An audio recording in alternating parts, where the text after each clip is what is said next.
Sego and Osaraze, you're watching Akwesasne TV, and I'm your host, Regan Jacobs. And I'm Louis Jacobs. Thanks for being with us today, and Happy New Year. Happy New Year. Today is our year in review, where we're going to be taking a look back at some of our most significant stories of 2019 and discuss some of the major events that happened in and around Akwesasne.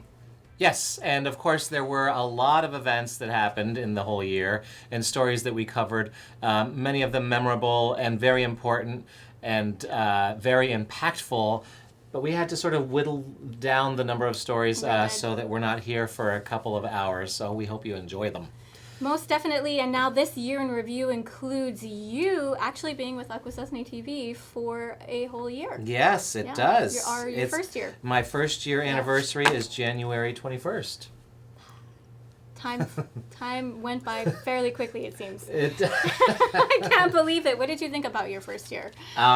It was fantastic. I was going to say the first part of it, of course, was a learning curve until I sort of got into the groove with the way certain things were done.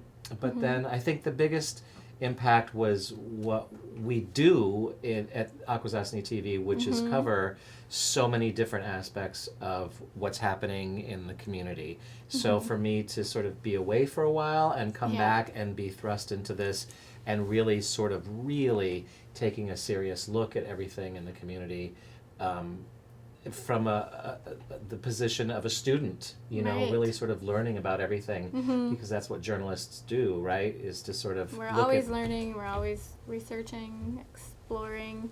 Part of the job. Right. So I would give it a thumbs up that first year. So definitely a lot of firsts here for you, and of course for the station, where we will be showing some of these firsts and other events and stories that we felt were noteworthy or celebrated Akwesasne in a way that's different from any other place. I wanted to start with and incorporate this into the story. The first in-studio lives Louis did with us, and it was the International Year of Indigenous Languages. That's right. The first interview that I did here was after Regan had come back from Paris for the United Nations gathering about Indigenous languages, which then this year became the International Year of Indigenous Languages. That was something I wanted to talk about because, of course, we focused a lot on Ganyageha throughout the year and had a lot of guests that were specific to that. So to me it was interesting that was the way it took off. Right? So we had Dorothy Lazorin here, was one of the first interviews. The one that I heard was Dundayago Tahumtaneko Tsilatkehruntaku Haike. And it means she's coming back from selling rabbits. And you can say that slow or you can say it fast. And then we did Chelsea Sunday came in. And Chelsea, yeah. Yeah, we also did like a segment that was all in Mohawk, actually a couple of them. The sweetgrass, we did wata. Right. Kanigaya ne wata onalate on jage tkaya. So de jalo oskaya ne onawajista dano onalate on jage akta ogwilakta ne wata. I think some of those larger segments, if you will, like the wata, that are also, language is culturally relevant, obviously. But I just love the storytelling in the language, and wata was such a great time of year, and you guys had gone down on site, and they took the time to come in studio and also, help us look at that segment with the audience. So it was something new for the station. Gahandwax and I went to the maple syrup place, and it was really intense, and because the lesson that Mary and her husband were giving was all in Mohawk, and I didn't know a lot of that. It was just a really rich experience. Yeah, I can imagine, if you're not a speaker, because I'm not fluent by any means, but I understand enough. But I think recalling going into the language in my 30s and going through the Rariwan and Irdats program in Kahnawake had very limited Mohawk. So I think when you're on shoots where you're limited, it's even that much more daunting because you're like trying to understand what the speakers are saying and not feel like scared about it. I don't know if that's your feeling, but I still feel that way when I'm with some of the more advanced speakers. Our first language speakers are also scary for me. Just like, Lauren Thompson or even Dorothy, where I'm like, their language sounds a little different than what I've learned. Well, of course, because there's a difference in... Well, there's a difference in the pronunciations. The dialect, so. One of the other things that I wanted to sort of include in that quick conversation is that the revival of the language was what we experienced. We went over to the Sweetgrass First Nations Language Council gathering in Cornwall. Mark Miller was there.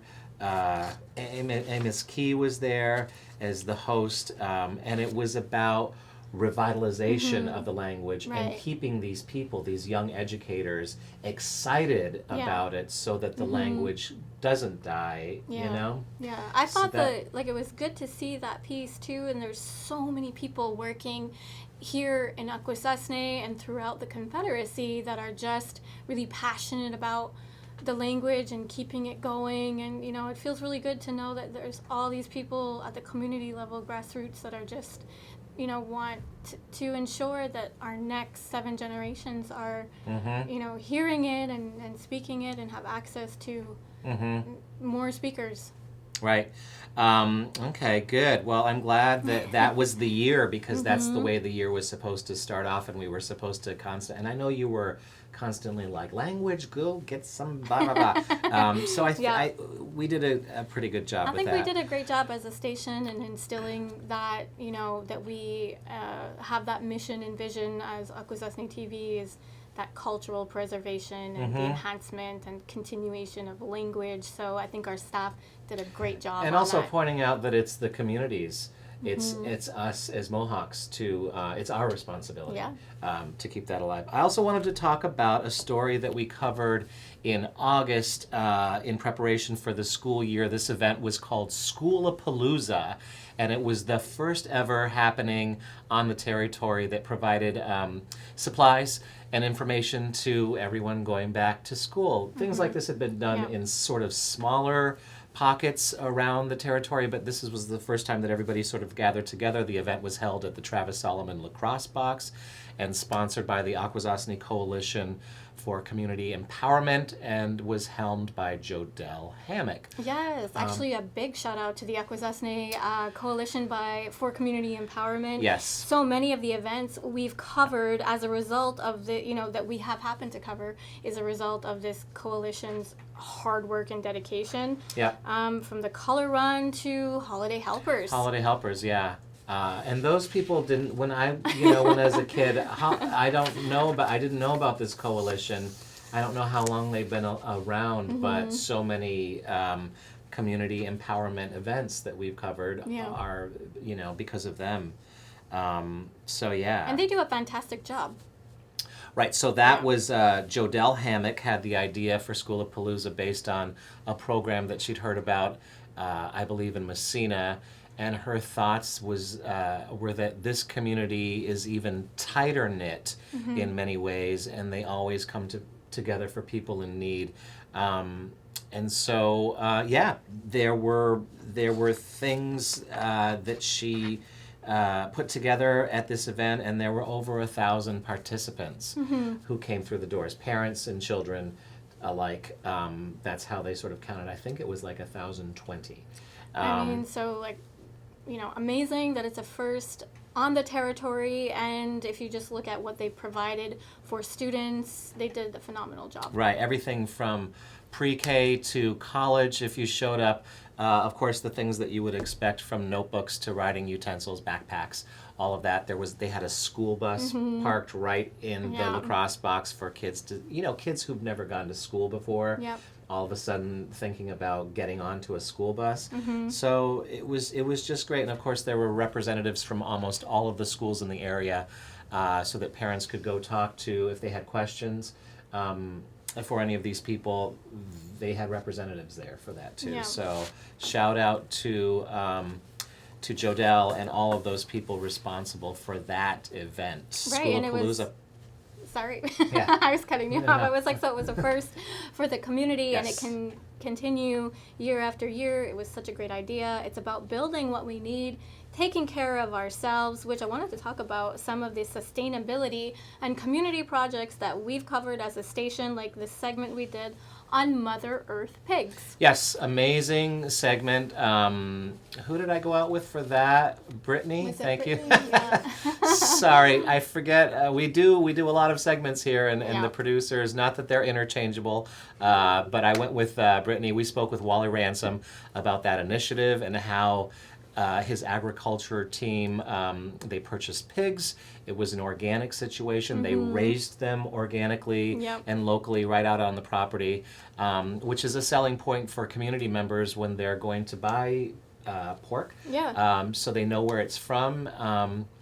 And it was a lot like the farmer's market, the same kind of situation with sustainability where we grew the vegetables and spices and herbs and all of the things, flowers. So yeah, it's about shopping local, and in this case, it was all grown locally Right. for the farmer's market. I'm always amazed at how this sustainability project or the initiatives have spun off into the community, and it's a lot of firsts for Akwesasne, but the amount of work that goes into, creating food from, the earth, and also creating, just looking at Mother Earth pigs, I mean, all the work that goes into that. And then they sell them at the end of their That's right. period.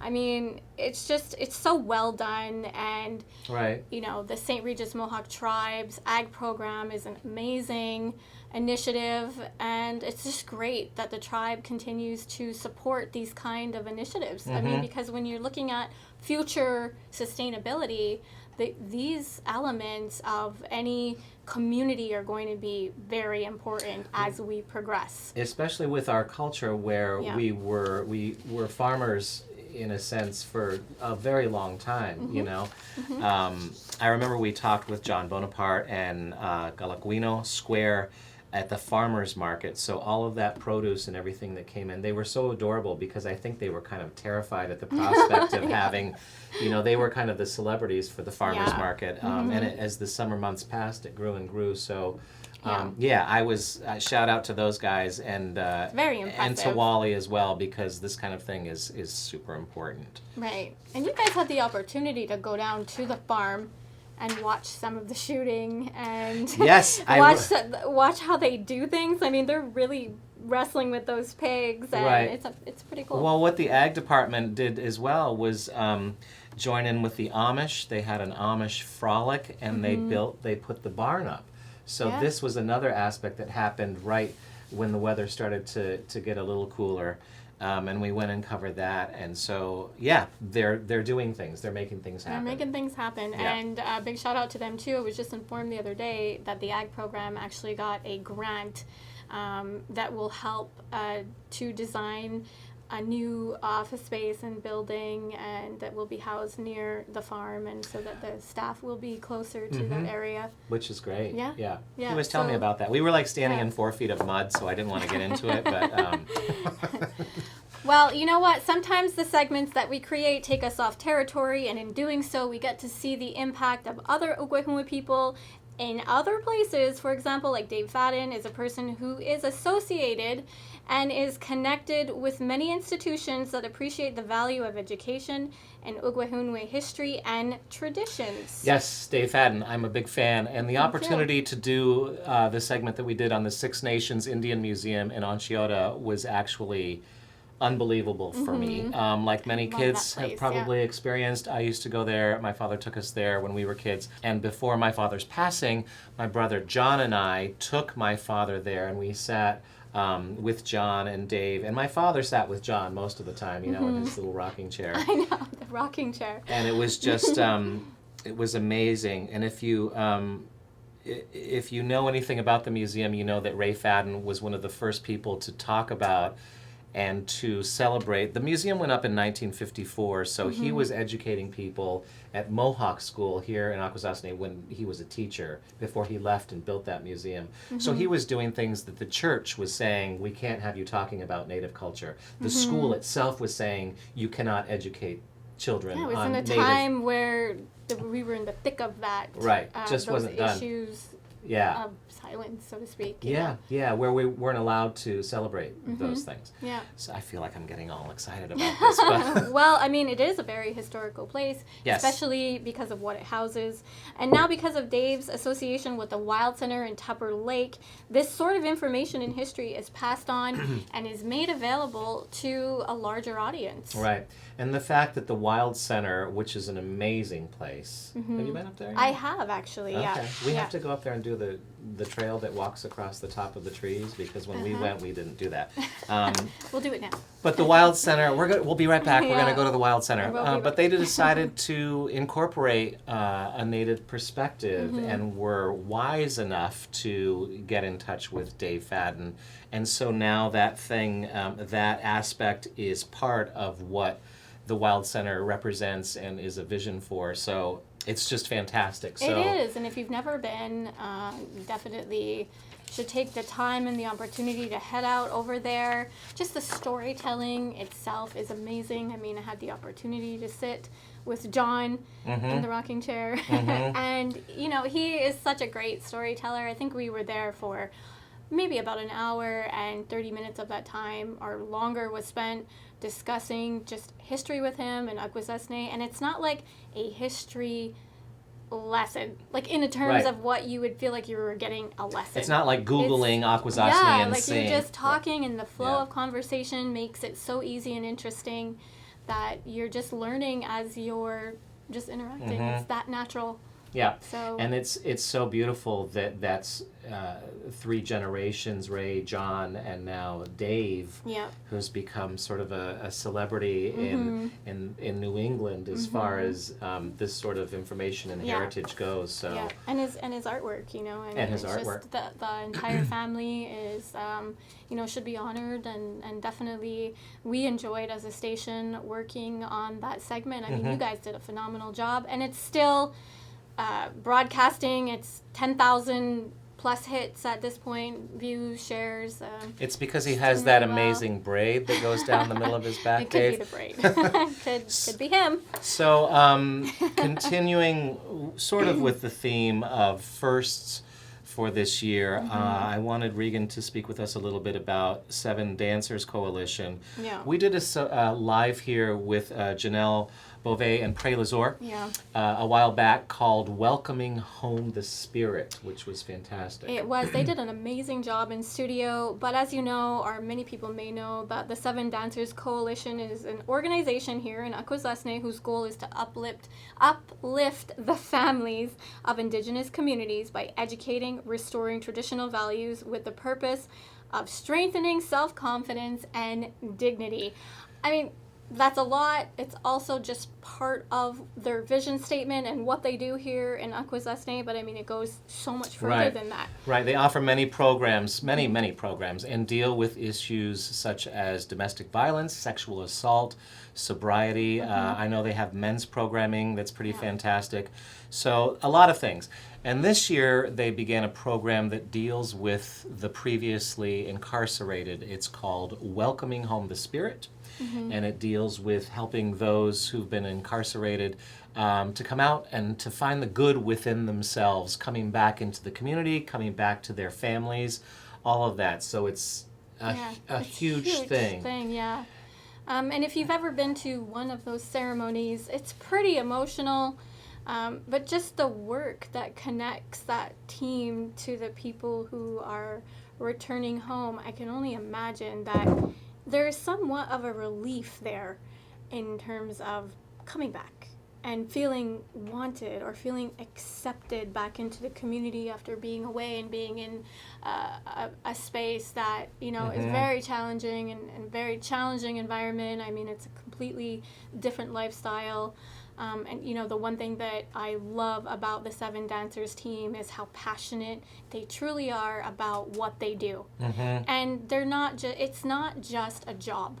It is an actual persona, it is an actual belief in what they do, and they're very passionate. So regardless of whether they're on the job or you catch them out somewhere in the community, they are who they are, and they really do live their work, which makes it, it's work, and it's some tough and very challenging work, but majority of that staff, not all of them, and I don't mean to segregate anybody, but they're very passionate about what they do. And I think in that line of work, you have to be able to walk your talk. You have to be able to be passionate about these kind of things, because you are dealing with individuals' lives and their self-awareness and helping them to get better in this community. And that is just phenomenal to me and amazing, and they're doing such a great job, so hats off to them. Yeah, every time I've seen Janelle out in public, as it were, she's an incredible human being. She was one of the people who was at we painted a rainbow for the color walk to sort of represent. Okay. Yeah, run, yes. And she was there with her long roller, and she was doing, so she participates, and she, like you said, she really walks the walk, talks the talk. Yeah. And you can tell that her heart is in it. So, yeah. I think it takes a lot of courage. I think it takes a lot of courage for people to talk about trauma.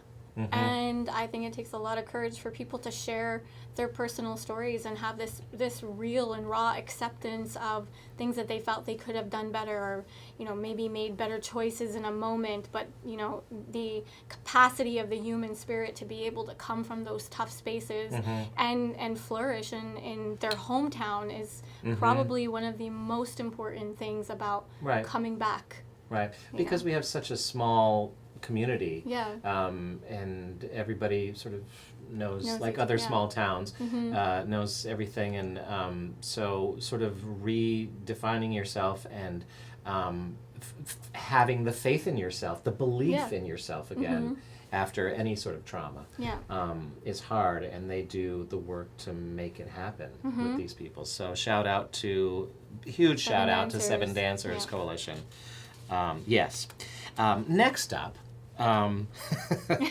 we're gonna keep going. I'm like, where's the teleprompter? And the Health Services Clinic also saw some dramatic changes, as we've seen over the last year, with the creation of a new part of the clinic. It's an extension in the back, housing many mental health service offices and, of course, administrative offices. There was also a complete renovation of the existing clinic, with dramatic changes to the pharmacy, the waiting room area, new exam rooms, nursing stations. We were over there many times, like walking through plastic sheeting.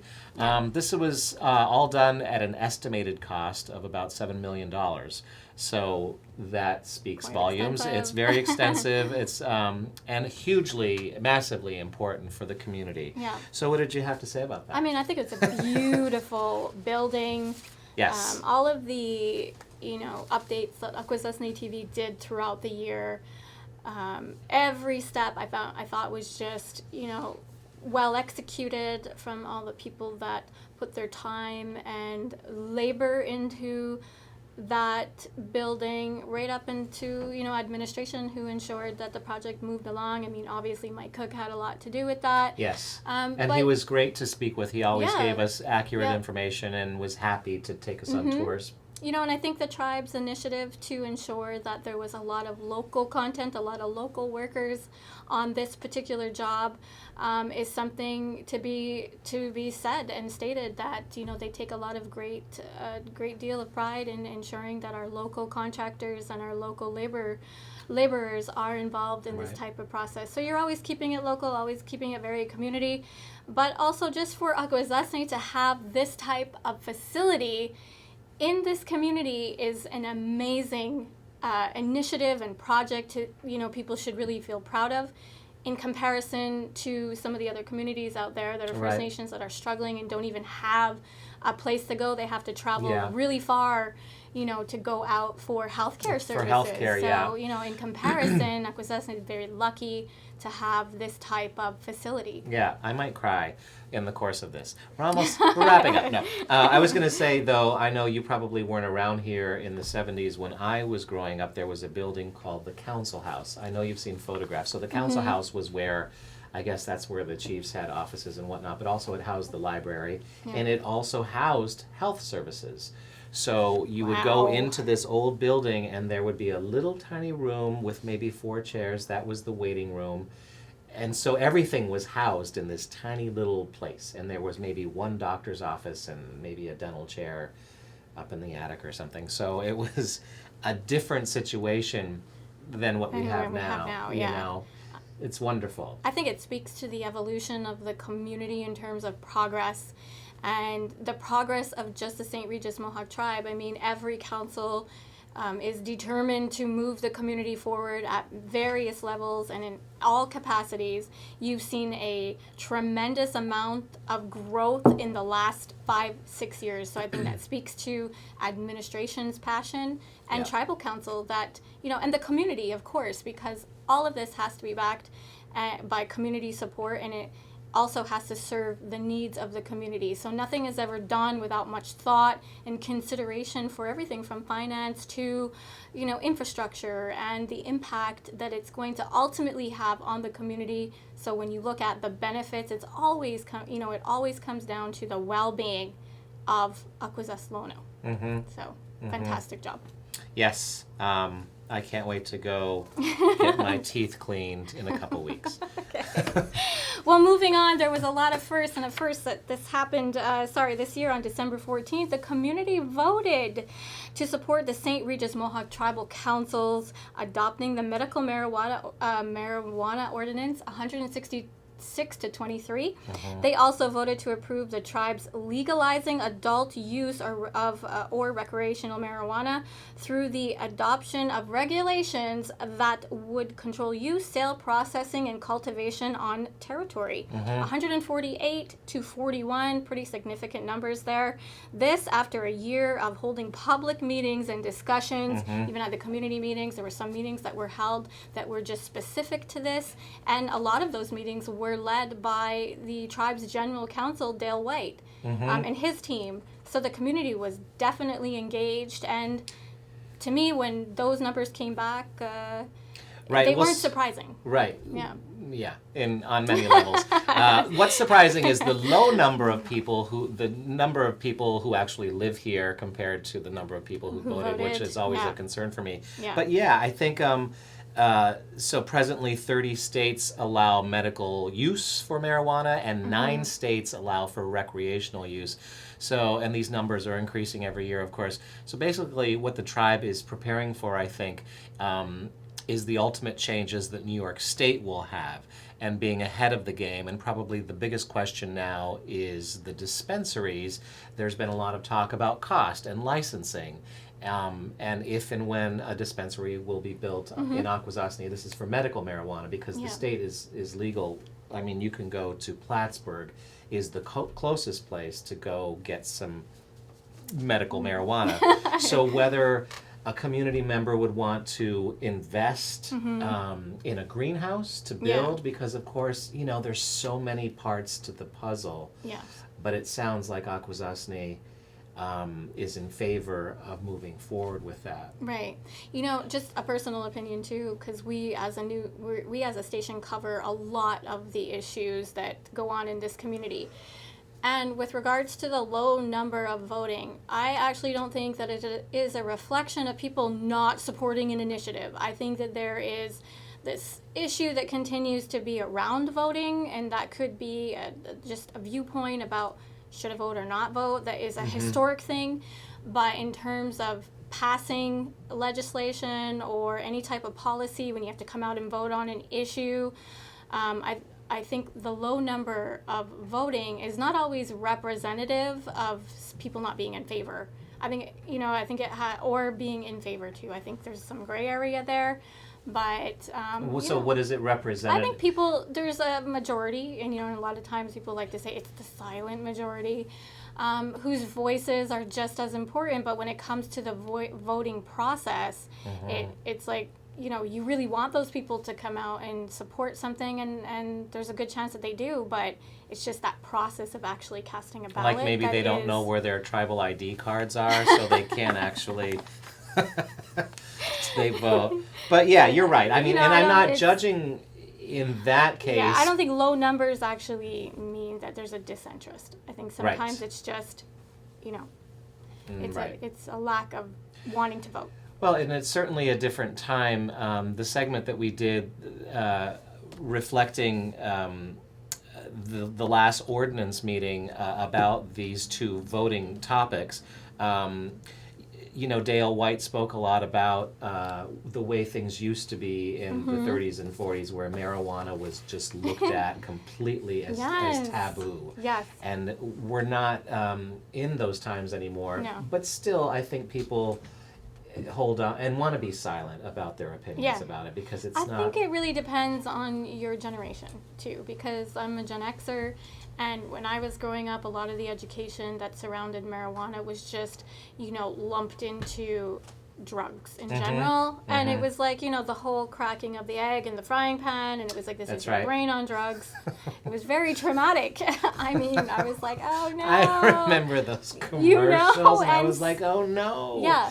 But I also, think that it's important, and the tribe has taken steps to initiate this education around the use of marijuana and the effects that it has on teenagers. So I think the whole "this is your brain on drugs" analogy of the egg isn't particularly right, but the concept of smoking or ingesting whatever before a certain age does have detrimental effects on the brain. So I've got a couple people to speak with about that after this is maybe we just need to redo the whole egg in the frying pan.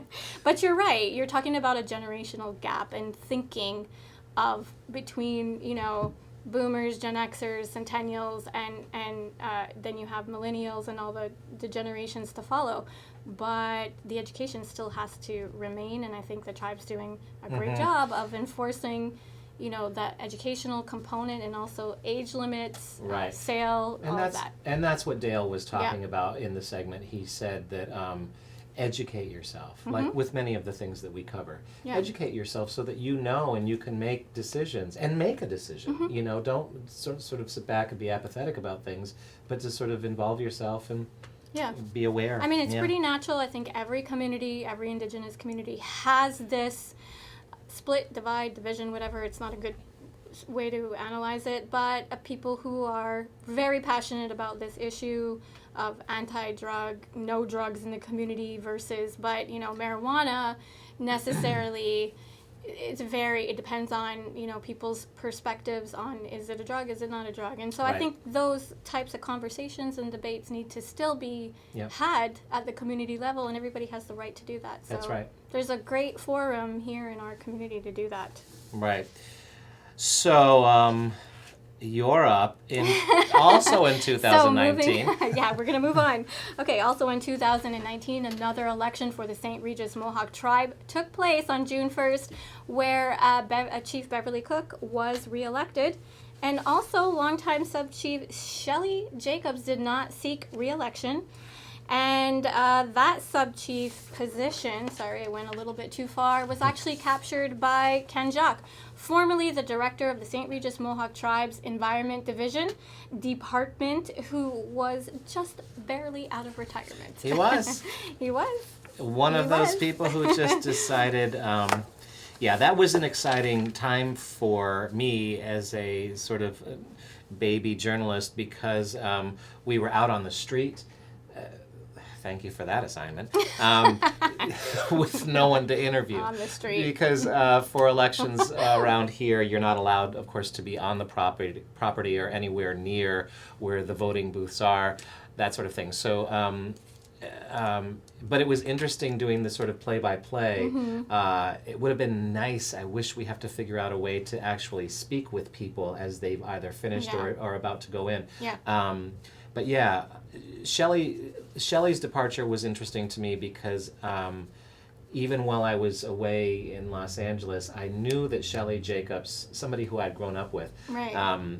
was one of the sub-chiefs, and Yeah. I was always so proud of her. And I guess I kind of wondered when that was going to come to, when she would just choose not to Yeah.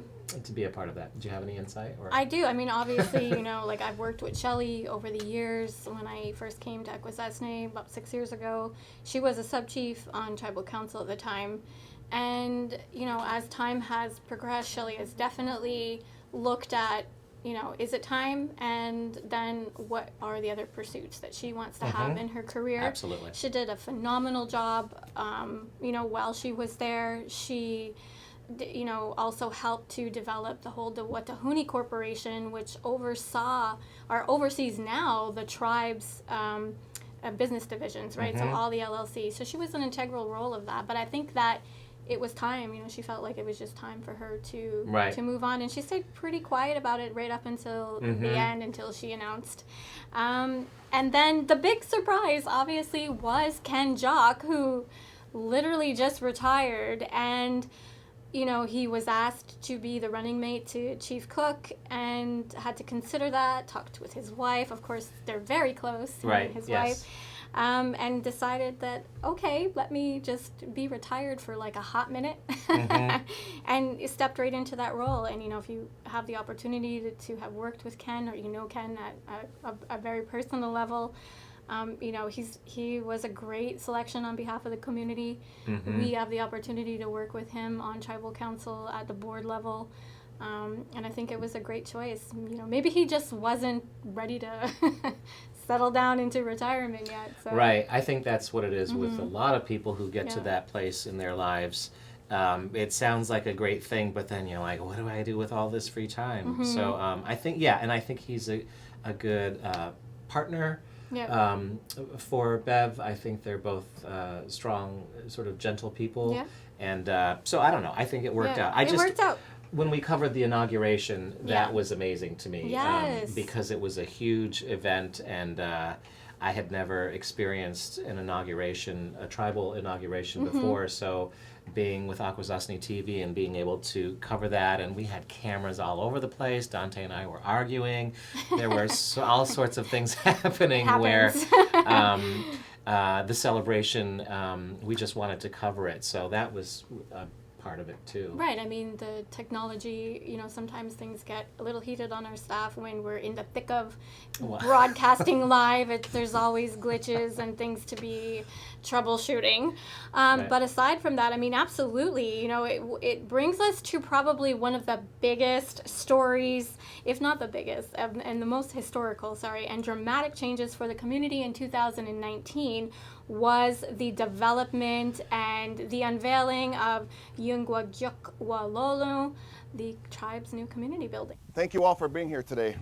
It's a historic day for the Saint Regis Mohawk Tribe and for our Akwesasne community as we celebrate the grand opening of our new tribal administration building, Yungwagyukwalolo, gathering place of the people.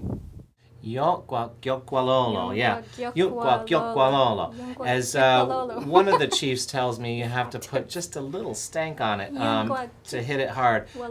Yes, of course. Everything on Margaret Terrance Memorial Boulevard is so important to our community.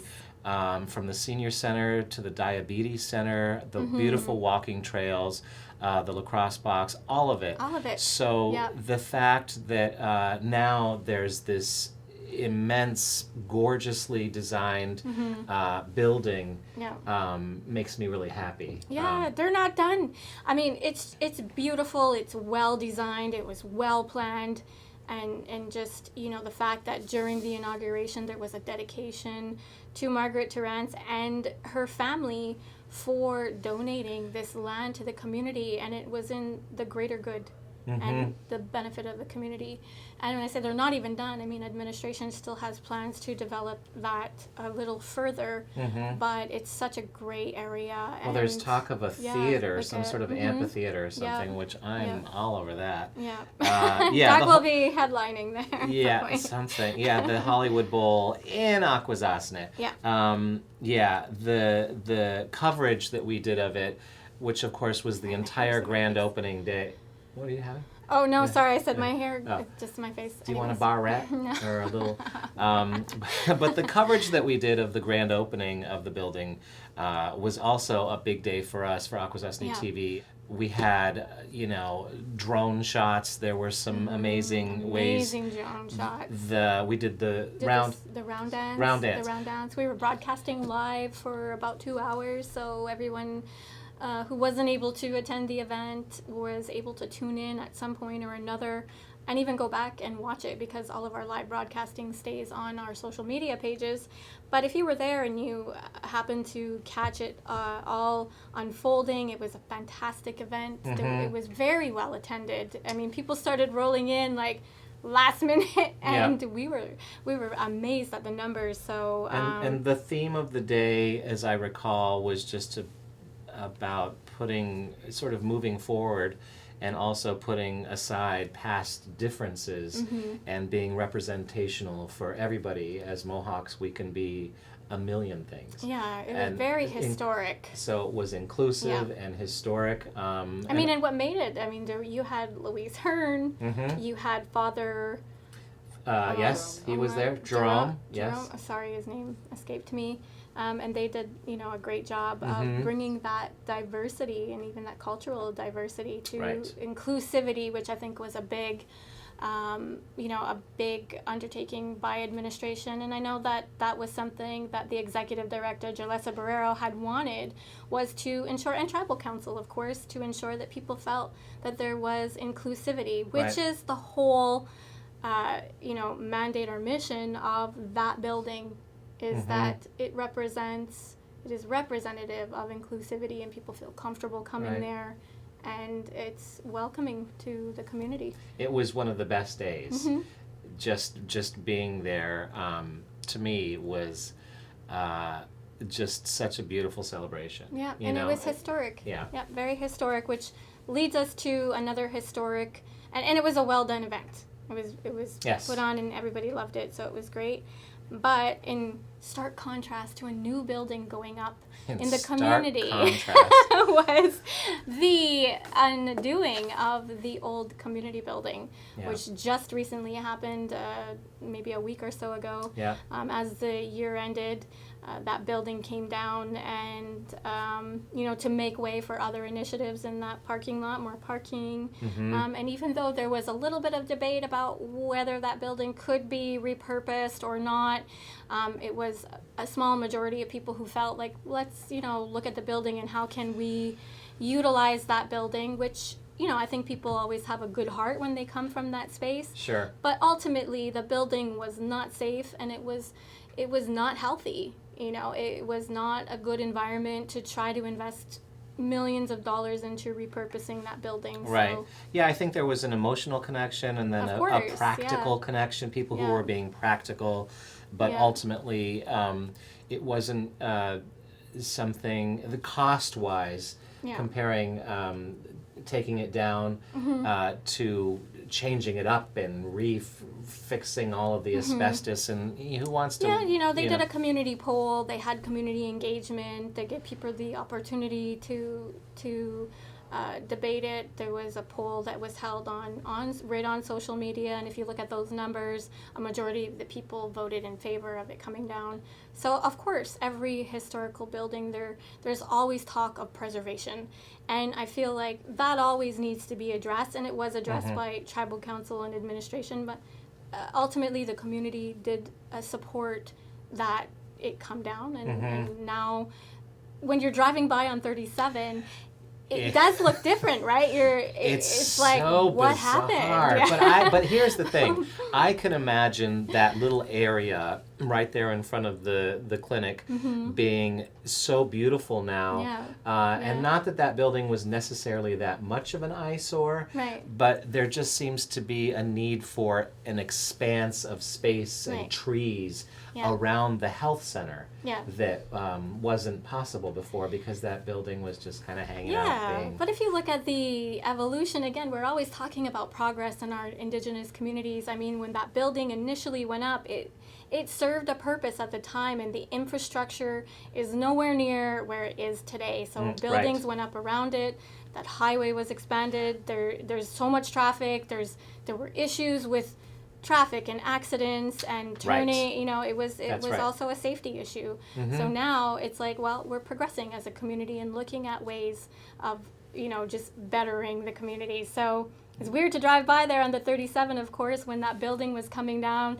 There were people on the other side of 37 watching, you know, and it was real sweet, actually, to see people pull over and watch and just be like, oh, that's a part of our history, you know. But it'll always be there. And it was built in 1977, and I think that the place took a lot of wear and tear over the years, and now we have a different destination for those needs, and you go there, and it's a breath of fresh air, as far as I'm concerned. Yeah, well, you have community progress and growth, and you need to be looking at the future in terms of what are our children being exposed to and raised in this beautiful community, and what type of facilities will they be exposed to or have in the future, whether they're operating them, whether they're caring for them. You know, it's just progress, and that's right. You know, change is not always easy. We all know it. We've all experienced it, and we're not always happy about change. But eventually, you know, when it's in the best interest of the community, we accept, we embrace, and we move on. And,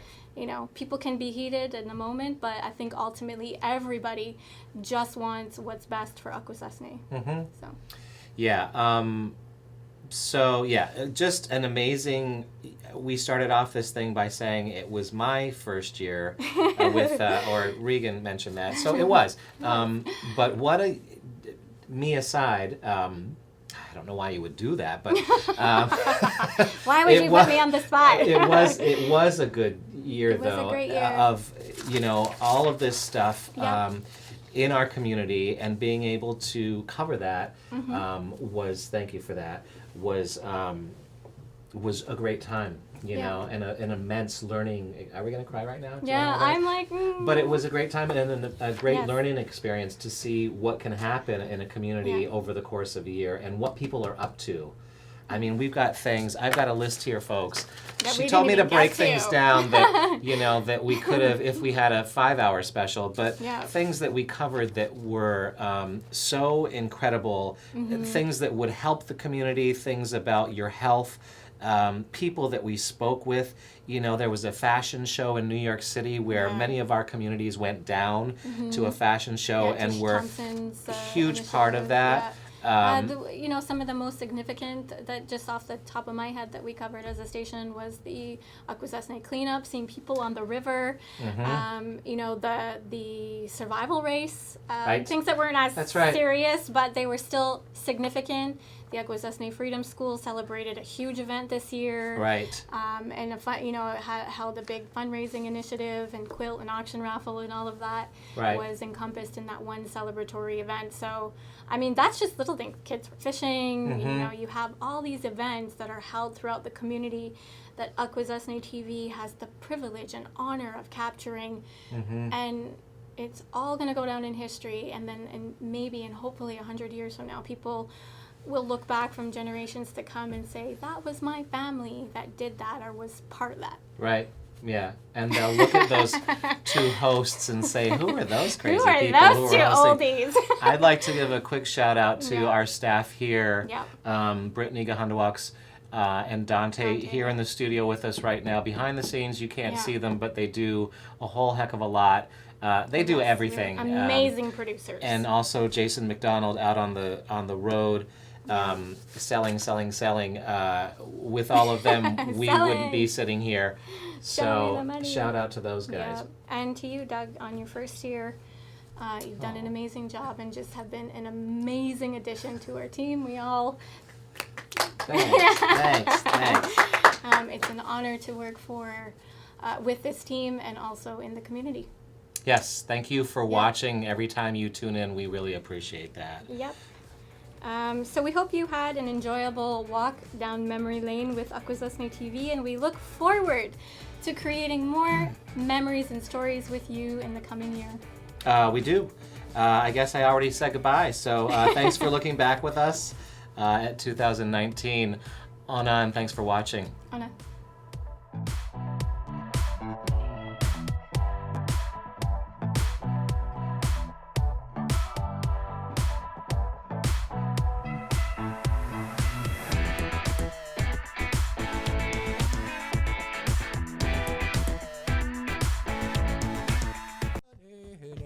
Yo, honey,